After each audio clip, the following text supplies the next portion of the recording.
3 ദിവസം നീണ്ടു നിൽക്കുന്ന പാലക്കാട് ജില്ലാ മുസ്ലിം ലീഗ് സമ്മേളനത്തിന് സമാപനം. കേരളത്തിലെ സാമൂഹിക സമവാക്യങ്ങളെ രാഷ്ട്രീയ നേട്ടങ്ങൾക്ക് വേണ്ടി ഉപയോഗിക്കുന്നത് ഗുരുതരമായ സാഹചര്യമാണെന്ന് സിപിഎമ്മിനെ കുറ്റപ്പെടുത്തിക്കൊണ്ട് മുസ്ലിം ലീഗ് സംസ്ഥാന പ്രസിഡന്റ് പാണക്കാട് സയ്യിദ് സാദിഖ് അലി ശിഹാബ് തങ്ങൾ പറഞ്ഞു. പാലക്കാട് ജില്ലാ മുസ്ലിം ലീഗ് സമ്പൂർണ്ണ സമ്മേളന സമാപന പൊതുസമ്മേളനം ഉദ്ഘാടനം ചെയ്യുകയായിരുന്നു തങ്ങൾ.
ഭൂരിപക്ഷ ന്യൂനപക്ഷ സമൂഹങ്ങൾ പരസ്പര സൗഹാർദ്ദത്തോടെ ജീവിക്കുമ്പോൾ അവർക്കിടയിൽ സംശയത്തിന്റെ നിഴലുണ്ടാക്കാൻ പാടില്ല.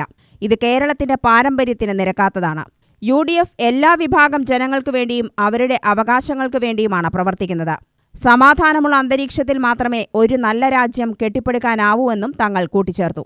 ഒരു ഇച്ഛാശക്തിയുള്ള ഭരണാധികാരി ഇല്ലാത്തതാണ് ഇന്ന് കേരളം നേരിടുന്ന പ്രധാന പ്രശ്നം. ഭരണകൂടവും ഭരണാധികാരികളും ജനങ്ങളിൽ നിന്ന് അകന്നുപോകാൻ പാടില്ല.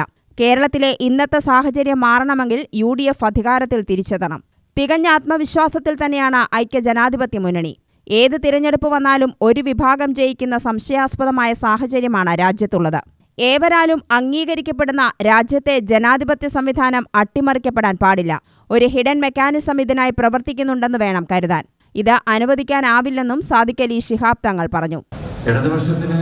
ഇവിടെ മെസ്സിയെ കളിപ്പിക്കുക എന്നുള്ള ഫൈനലാണ്. നമ്മളെ സംബന്ധിച്ചിടത്തോളം ജനാധിപത്യ കേരളത്തിന് UDFനെ അധികാരത്തിലേറ്റാൻ ഫൈനലാണ് ഏതാനും മാസങ്ങൾക്ക് ശേഷം ഇവിടെ. അപ്പോൾ അതിൽ UDF നമുക്ക് അധികാരത്തിലേക്ക് തിരിച്ചു കൊണ്ടുവരേണ്ടതുണ്ട്. കേരളത്തെ നമുക്ക് രക്ഷിക്കേണ്ടതുണ്ട്. കേരളം ഏതാണ്ട് 2 പതിറ്റാണ്ട് മുമ്പാണെന്ന് തോന്നുന്നു നൊബേൽ പ്രൈസ് ജേതാവായ ശ്രീ അമർത്യ സെൻ, ബംഗാളിക്കാരനായ അമർത്യ സെൻ ധനകാര്യ ശാസ്ത്രജ്ഞനാണ്. അദ്ദേഹത്തിൻ്റെ ലേഖനത്തിൽ അദ്ദേഹം അന്ന് പറഞ്ഞിരുന്നു, കേരളം വളരെ മുന്നോട്ടാണ്, UDF ഇരിക്കുന്ന സമയമാണ്. കേരളത്തിൻ്റെ ആരോഗ്യരംഗം, കേരളത്തിൻ്റെ വിദ്യാഭ്യാസ രംഗം, കേരളത്തിൻ്റെ വ്യാവസായിക മേഖല, ഇതൊക്കെ തന്നെ ഒരു പുതിയ മോഡലായി, ഒരു കേരള മോഡൽ തന്നെ രാജ്യത്തിന് സമർപ്പിച്ചുകൊണ്ട് മുന്നോട്ട് പോകുന്നുവെന്ന് നൊബേൽ പ്രൈസ് ജേതാവായ അമർത്യ സെൻ എന്ന് പറയുകയില്ല. ഇന്ന് അമർത്യ സെൻ നമ്മളോടൊപ്പമില്ല.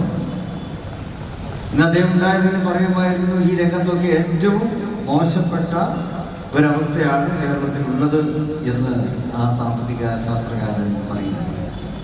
ആ രീതിയിൽ കേരളം വളരെ പിറകോട്ട് പോയിക്കൊണ്ടിരിക്കുകയാണ്. ഇച്ഛാശക്തിയുള്ള ഒരു ഭരണകൂടത്തിന്റെ അഭാവമാണ് ഇവിടെ നമുക്ക് കാണുവാൻ കഴിയുന്നത്. ഇസ്രയേൽ വേട്ടയാടുന്ന പലസ്തീൻ ജനതയ്ക്ക് ഐക്യദാർഢ്യം പ്രഖ്യാപിച്ച പ്രതിജ്ഞ ചൊല്ലിയാണ് പൊതുസമ്മേളനത്തിന്റെ കാര്യപരിപാടികൾക്ക് തുടക്കം കുറിച്ചത്. ഇതിനു മുമ്പ് ആയിരങ്ങൾ പങ്കെടുത്ത ശക്തി പ്രകടനവും നഗരത്തിൽ നടന്നു. വിക്ടോറിയ കോളേജ് പരിസരത്തു നിന്നും ആരംഭിച്ച റാലി വൈകിട്ട് കോട്ട മൈതാനത്ത് ഖായിദെ മില്ലത്ത് നഗറിൽ സമാപിച്ചു. മുസ്ലിം ലീഗ് ജില്ലാ പ്രസിഡന്റ് മരക്കാർ മാരായമംഗലം അധ്യക്ഷത വഹിച്ചു. General secretary advocate TX Siddique സ്വാഗതവും മുസ്ലിം ലീഗ് സംസ്ഥാന general secretary PMA Salam, Tamil സംസ്ഥാന ജനറൽ സെക്രട്ടറി മുൻ MLA അബൂബക്കർ, കേരള സംസ്ഥാന vice president CAM Kareem, vice president CH Rasheed, സെക്രട്ടറിമാരായ advocate N Shamsuddin MLA, Muslim youth League സംസ്ഥാന general secretary PK Firos, secretariat അംഗങ്ങളായ കളത്തിൽ അബ്ദുള്ള, MA സമദ്, STU സംസ്ഥാന പ്രസിഡന്റ് അഡ്വക്കേറ്റ് M റഹ്മത്തുള്ള, തുടങ്ങി നിരവധി നേതാക്കൾ പങ്കെടുത്തു. ജില്ലാ ട്രഷറർ PA സലാം മാസ്റ്റർ നന്ദി പറഞ്ഞു. UTV news, Palakkad.